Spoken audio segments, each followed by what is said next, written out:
6 minutes past 8. This is Point Main Business. I'm Andrew Barije, and definitely here with Marcy Katsima. We are driving your business through all the way. But of course, at this very point, before we get into any further related discussion, let's get into our inspiration moment.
Well, you miss 100% of the shirts that you don't take. Well, that's quite deep in there. And also, we had something to do with consistency, branding as key aspects when it comes to business sustainability. Yeah, and of course, well, that is it for inspiration, but of course, you know, that is what people know actually. You know me, I don't believe in reading. Really, what you read, and like you said last time, you know, I've come to learn that reading is just reading. You just read, and that's it. At the end of the day, you forget. You just forget. You just go back in your hassles and struggles. But then I feel like what is more relatable, leave alone inspiration or motivational, because what is really impactful is a person that has been there before. Yeah, having a one-on-one with a person that has been there before, I think, so the greatest source of inspiration. Not me waking up in the morning, I'm like, oh, I'm going to be a motivational speaker. I think that's my calling. Yet you have whatsoever, no, you could have experience. Yeah, but there is that experience that is relatable for people. Yeah. Yeah, actually, that is true. Very true. You're right. If you get something from somebody who has been there, it's very important. But you see, the more, okay, me what I think, okay, we can rule out the reading perspective here because, you see, when you acquire knowledge, you know, some experiences, okay, by virtue of what you know, you can carry at a certain experience. Okay, not physically, but you can know what it feels to be there. You know. So, when that time comes and you are testing that and you're going through that moment, the knowledge that you know will preserve you to sustain it. So that's the advantage as why we need to read as much as we relate with people, because somebody may tell you something based on the way, based on the situation and based on their interpretation of the situation. But once you get knowledge about that situation, it will give you your own interpretation. In other words, it will give you your own revelation. That once you are into that situation, the knowledge you know will start to make sense. And you're like, oh, so that's why. So so that means you won't be like those people that commit suicide when issues come, because you know. So knowledge has its place in some sort of a way. Reading, I feel it's important to read because sometimes what we need to know is that people exaggerate their stories. People edit their stories. Somebody is telling you what he went through, but some of the facts are not real, are edited, just because because through sharing our stories, we want to pass on to people what we believe. You know, we are dictatorial in terms of our beliefs, and we feel like the society should relate to that. But if I read a book, books are normally general, and there are these books that that pertain to life-related issues. They are written by people, but probably from a place of getting this information from other dimensions, and they right here.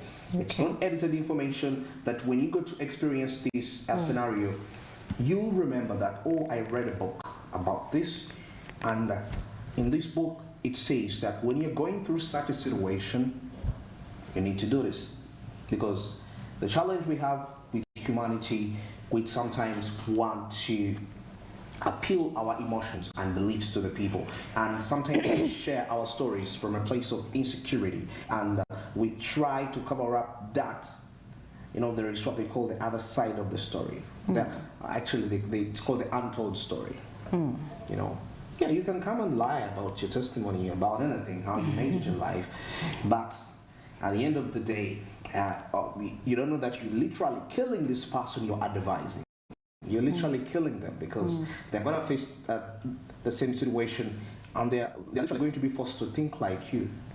But maybe for you, because we do the things we do best on us, there are reasons why things are done the way they are done. So everything is a revelation. Why are you doing it this way? Are you doing it this way because so-and-so did it this way? Somebody said, for example, people who drop out of schools, and you read Bill Gates dropped out of school, you read Mark Zuckerberg dropped out of school, and so many more billionaires. Oh yeah.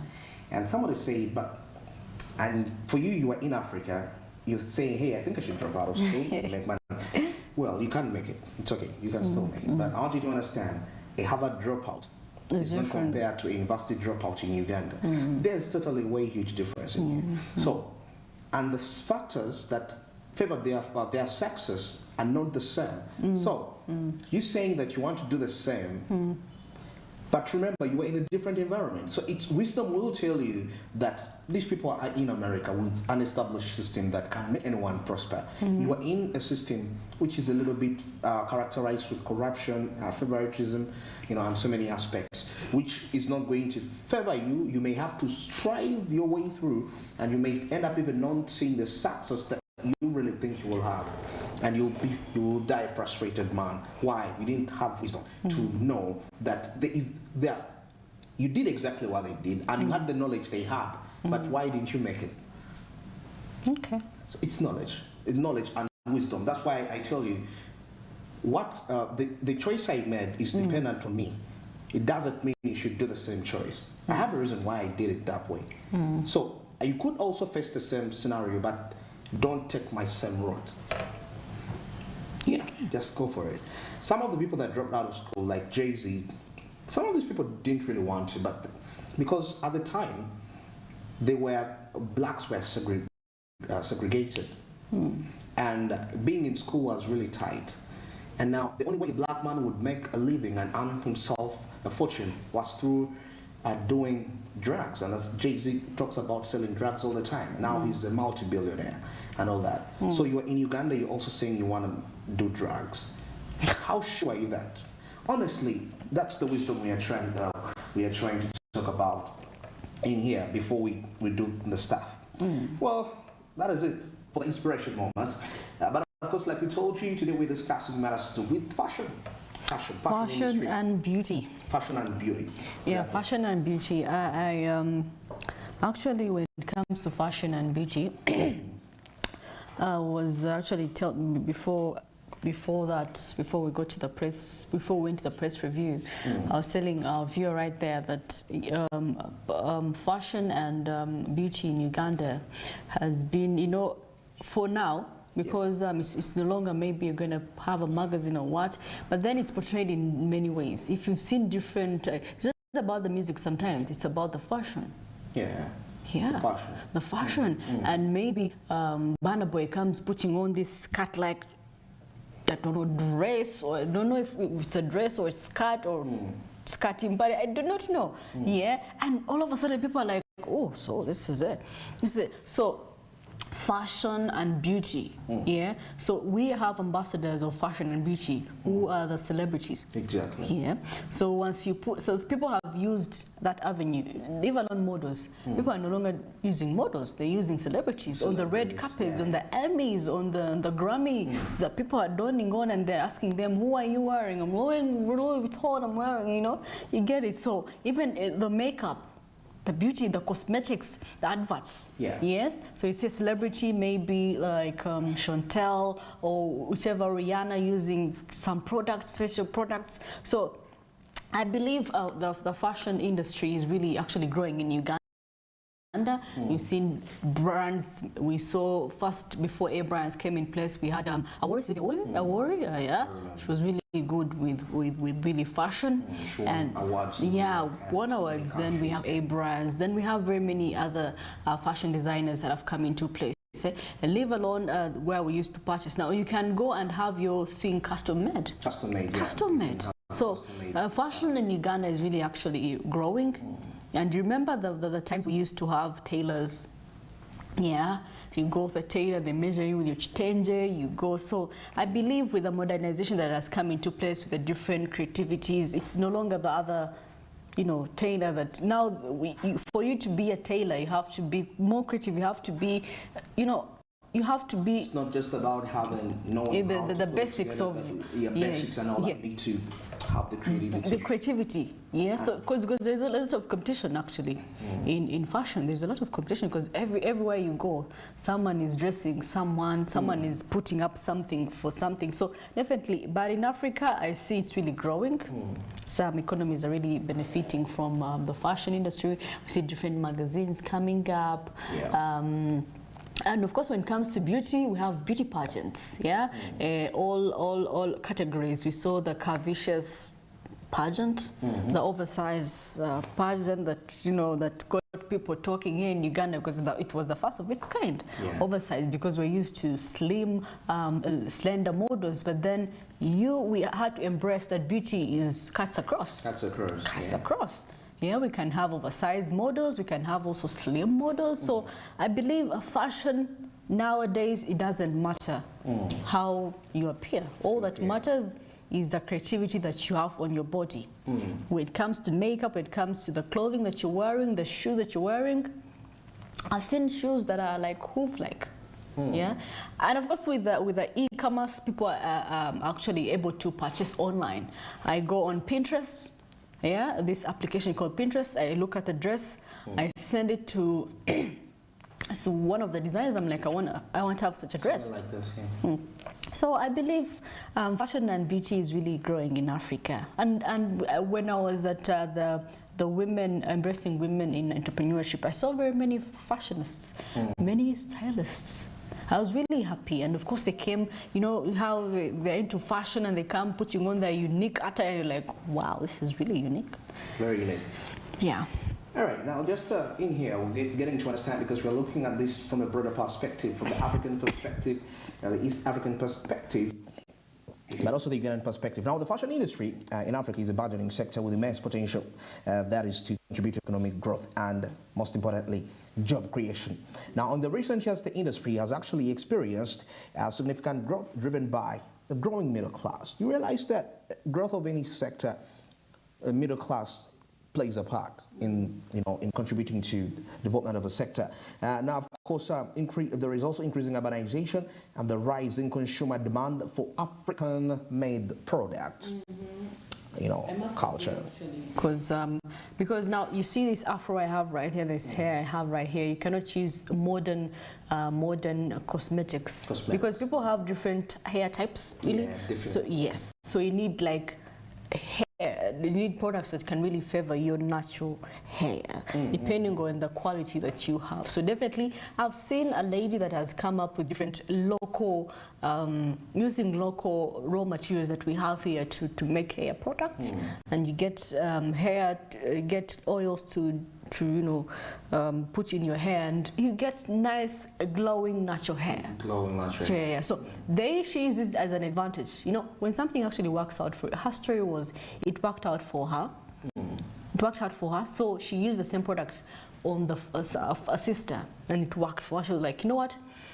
When you're unemployed, sometimes they'll take notice of the things that you think through.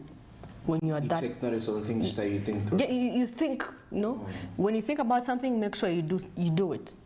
Yeah. So she thought about hair. Okay, let me just try this for my sister. And of course, the sister got to tell the friends, and the friends. It became a community, and she set up her own shop where she sells hair products, naturally made. That's beautiful. Yeah. That's very beautiful. Now, of course, we need to understand that the East African region, on top of taking a look at Africa, has marched as a hub for fashion. That is for the fashion production and design. Now, the fashion industry in Africa has been significant, most especially we saw in enhancing GDP and job creation. Now, according to a report in the 2019, the fashion industry was estimated to be worth $31 billion. That is in Africa. That is employing over 8 million people. And the industry is also a major source of export revenue, with fashion exports worth $15 billion in the year 2019. That's according to the recent research from there. And now you see with fashion, as fashion is culture, right?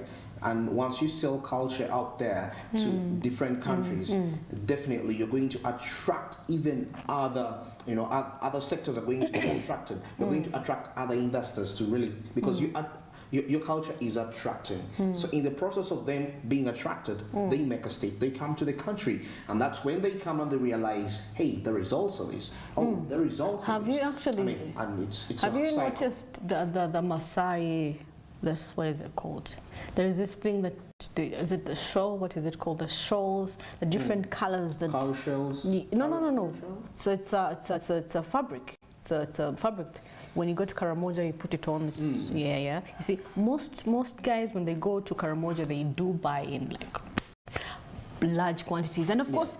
I think Nigeria was known for having Ankara dresses, these African print dresses. Yeah. And of course, they set a pace for themselves. Yeah, embracing. And I'm seeing most people that have heritage in here in Nigeria, they put on those things. Much as the what do they call, half Americans. Yeah, half caste, half American. I don't know. The African American. Yeah. As long as you have, yes. So they're started embracing it because they look at, imagine transforming a stage into a beautiful, floral, and it has, so it has to be very beautiful. It has to be very beautiful. So I believe there is a lot of potential in Africa when it comes to fashion, because tailoring a thing and you make it look beautiful, it's not usual. It's not really usual. Yeah. So definitely we've seen some of the products being exported, to the US, to UK, and people are really consuming them. They put them on. Lupita, Lupita, the actress, actually put on one of the African fabrics, and everyone was like, "Wow, it's interesting." Absolutely. Yeah. Yeah. Now, East Africa is the leading fashion hub in Africa, if you didn't know that. Kenya, Ethiopia, Uganda, and Tanzania being major producers and exporters of textiles and apparel.